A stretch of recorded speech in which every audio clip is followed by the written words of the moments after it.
If you constantly feel sore, tired, unmotivated, or stuck at the same weights, you probably think you're overtraining. But the truth is, you're not overtraining, you're under recovering. And that mistake is holding back your progress more than anything else. Social media pushes the idea that the solution is always more. More sets, more intensity, and more days in the gym. Training hard does matter, but muscle isn't built during training. Training is a stimulus. Recovery is where growth actually happens. When you lift heavy weights, your brain sends signals to the body to adapt to the new loads. Your body responds during recovery by strengthening neurological connections so it can handle the weight next time.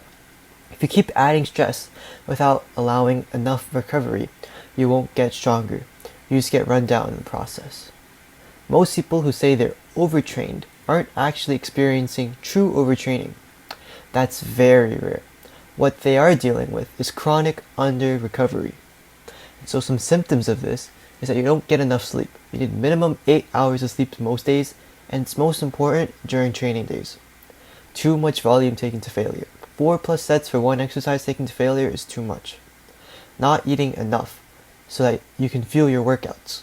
Eating processed foods so that you feel not so great all the time. No proper deloads. And then you have stress from school, work, life, and recovery falls even further behind. So these signs are obvious once you know what to look for. When strength starts going down instead of going up, you're sore all the time. Your pumps aren't so great. When your motivation drops, sleep quality declines. Your joints ache more than your muscles. And that's not even just a lack of discipline. It's a sign that your body can't keep up. Here's the mindset shift that changes everything. You don't grow from how hard you train. You grow from how well you recover. Training breaks down the body and the brain down. Recovery builds it back stronger. So some key important things here. Sleep is the foundation. Most growth hormone and natural testosterone release happens during deep sleep. So during REM sleep. And no supplement or program can replace that. So aim to get 8 to 10 hours of sleep every day.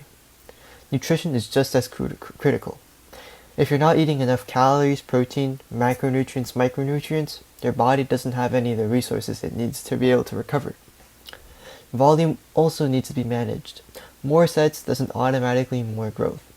I prefer taking 1 to 2 sets maximum to failure per exercise. Enough volume combined with proper recovery base beats excessive volume every time. Try to be in the gym minimum 3 days a week, max 6. Don't go every day. You're just going to mess up your recovery even more, and your CNS fatigue is going to build up.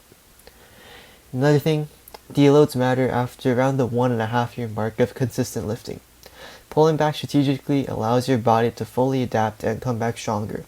Make sure though you hit around 50 to 60% of the weights during that deload week. Don't just not go to the gym. Go to the gym, but also lift lighter weights than what you usually do, so your brain can adapt to this. So in conclusion, training hard still has its place. Intensity truly does matter. It's the best stimulus for growth after all. Pushing yourself matters. Going to failure matters.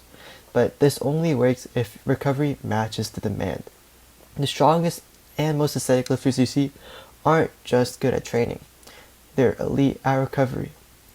So, if you're stuck, exhausted, or not progressing, stop asking how to train harder.